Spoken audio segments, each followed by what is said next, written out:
Mana nih Moniji nih? Saya dari tadi pembahasan ini ketawa. Iya. Ya Allah, ya Allah. Gitu. Ini Ustadz Maulana mohon izin. Kita bicara masalah tentang orang kebanyakan berebutan masalah warisan. Warisan maksudnya duitnya gitu ya, hartanya. Hartanya. Nah bagaimana dengan hutangnya? Apakah hutangnya juga diwariskan kepada anak cucunya? Kalau seandainya orang tuanya yang sudah meninggal ini ternyata punya hutang. Dan bagaimana kalau sampai nggak dibayarkan tapi ternyata orang tua ini punya harta atau rumah atau tanah segala macam tapi nggak dibayarin sama anak cucunya. Apakah mereka juga dapat dosanya? Mohon izin penjelasannya Ustadz Maulana. Aku gemes dengarnya. Gemes kan, saya juga gemes ngejelasinnya. Ngejelasinnya nanyanya. Iya. Izin Nabi, izin Sasam. Berbicara tentang hutang. Wede Tuhan, ya Allah ya Karim, Masya Allah tabarakallah. Kepada semua ahli waris. Wahai anak-anak. Wahai orang yang ditinggalkan, orang yang sudah meninggal.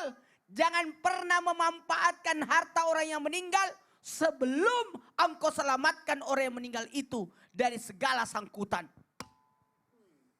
Kenapa? Karena sungguh orang wafat itu sudah selesai urusannya. Tinggal kita yang ada di dunia untuk menyelamatkan. Contoh yang ditanyakan tadi Mas Fadli, sakit hati aku dengarnya. Ada hartanya, itu anaknya malah tidak dibagikan, dibayarkan utangnya. Malah mau dibagi-bagi lagi itu hartanya. Jangan dulu dibagi. Jangan. Saya nggak, almarhum nggak ada utang alhamdulillah. Iya jelas, saya sudah tahu. Kan cincin sudah jadi pagar. Oh iya benar-benar. Jangan. Kita sebenarnya utang jasa sama orang tua. Sekalipun kita bayar dengan dunia seluruh isinya untuk membayar jasa seorang ibu karena mengasuh kita tidak akan mungkin membalasnya. Kita hanya bisa berbuat baik. Birrul walidain. Tidak bisa membayar utang kita kepada orang tua. Begitu banyaknya. Kalau perlu harta kita keluarin untuk bayar utang orang tua kita yang sudah meninggal. Makanya yang pertama selesaikan dulu penyelenggaraan jenazahnya. Itu kan ada biaya juga itu. Beli kain kafan, ngurus ini, pemakamannya, transportnya dan sebagainya. Keluarin dulu semua itu. Kemudian yang kedua, jangan sampai ada wasiat-wasiatnya yang belum kesampaian keinginannya.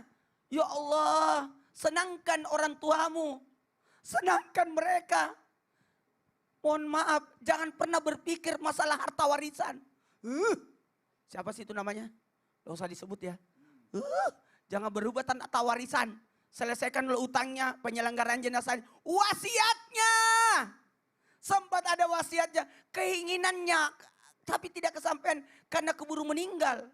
Yang kemudian yang ketiga, tolong utangnya.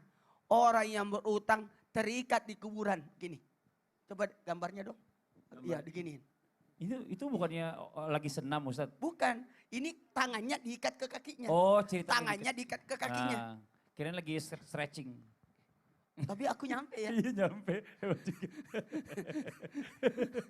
Jadi bayarkan utangnya. Kasihan selama belum lunas utangnya. Selama itu terikat.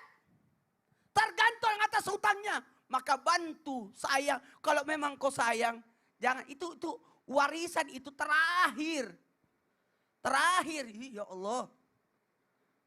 Kalau perlu mohon maaf apa? Ya yuk. Kalau perlu diumumkan. Makanya kadang-kala kita mengadakan acara takziah 3 hari sampai 7 hari. Sebenarnya salah satu tujuannya untuk menyelesaikan siapa tahu ada sangkutannya. Benar. Ya Allah. Masya Allah. Jadi emang kita kadang-kadang kalau ngadepin kayak gini tuh emosi gitu. Ngeliat anak gitu ya nyari enggak tuh duitnya. Masih ditodong aja gitu. Cari sendiri kalau mau duit gitu ya kan. Jangan ngandelin orang tua. Apalagi orang tua udah meninggal. Udah utang gak dibayar. Hajar juga nih gitu ya. Makasih banyak Ustadz Maulana. Coba, sekarang. Bagaimana?